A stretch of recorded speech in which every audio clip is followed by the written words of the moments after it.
150 సంవత్సరాల పైబడి చరిత్ర కలిగిన మా గంగానమ్మ ఏలూరుని ఎప్పుడు చల్లని చూపుతో చూస్తూనే ఉంటుందండి. నాకు ఊహ తెలిసినప్పటి నుంచి ప్రతి 7 సంవత్సరాలకు ఒకసారి గంగానమ్మ జాతర జరుగుతుంది. ఈ జాతర వచ్చినప్పుడు మా ఏలూరు అంతా ఒక కోలాహలం, ఒక పండగ వాతావరణం. ఈ 3 నెలల పాటు మా పడమర వీధి వెలిగిపోతూ ఉంటుందండి.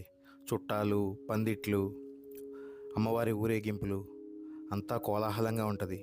ఈ వీడియోలో కనిపిస్తుంది మా పాత గంగానమ్మ గుడి అండి. ఈ గుడిని చూసారా, ఎంత జాతర కోసం ఎంత బాగా అలంకరించారు. ఈసారి జాతరకి అందరూ అమ్మవారికి సారి పెట్టుకెళ్తున్నారండి. మేము కూడా సారి పెట్టాలని చెప్పి నిశ్చయించుకుని మా పాత గంగానమ్మ గుడిలో ఉన్న మా గంగానమ్మకి సారి పట్టుకెళ్ళామండి. చూడండి వీడియోలో గంగానమ్మ కుడివైపున ఆదిమహాలక్ష్మ, ఎడమ వైపున ఇంకొండెంకమ్మ, చల్లాలమ్మ, పోతురాజు బాబు వీళ్ళందరూ ఉంటారండి మా పాత గంగానమ్మ గుడిలో. అమ్మవారికి బట్టలు తీసుకుని జాకెట్ ముక్కగా పచ్చగాజులు, ఎర్రగాజులు తీసుకున్నామండి. గంగానమ్మకి, మహాలక్ష్మమ్మకి, ఇందుకుండా ఎంకమ్మకి చీరలు, గాజులు, జాకెట్ ముక్కలు పెట్టాము. వివిధ రకాలైన స్వీట్లు తీసుకెళ్ళి సారి కింద పెట్టామండి.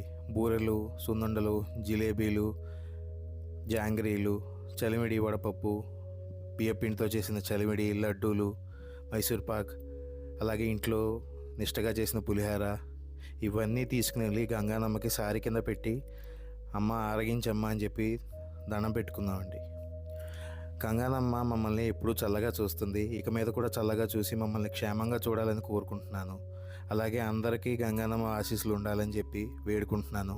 మీరు కూడా వీలైతే మా గంగానమ్మని దర్శించుకుని ఆవిడ ఆశీస్సులు తీసుకుని మీ ఊళ్ళకి వెళ్ళండి.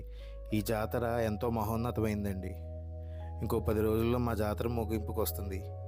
మీకు వీలైతే మీ చుట్టాలు ఎవరైనా ఏలూరులో ఉంటే వెళ్ళి జాతరలో పాల్గొని అమ్మవారిని దర్శించుకొని జాతర ముచ్చటను చూడండి.